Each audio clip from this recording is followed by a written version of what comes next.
Okay, I'm gonna show you my bike today.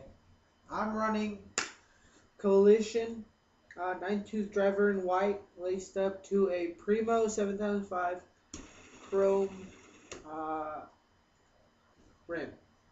I'm running Colony slim pivotal seat with a McNeil pivotal seat post, KMC regular chain, profile 30-tooth sprocket, and some regular fixed stock 3-piece cranks.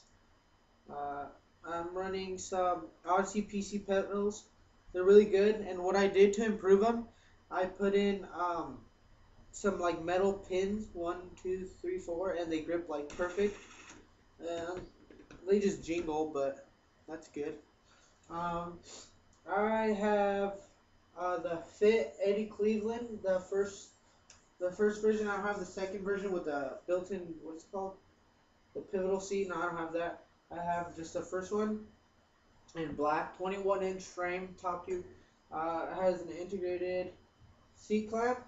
I have sealed FSA integrated bearings, headset, um, S&M stem, S&M bars, revenge grips, obviously bar ends. Primo 7005 rim laced up to a Fit Flow sealed hub. Works beautiful, and so does the back wheel, which I happen to lace on myself. Weighs about, it's pretty light. Probably, I'm saying like 25 pounds at the most. Yeah, ride's perfect, and I love it.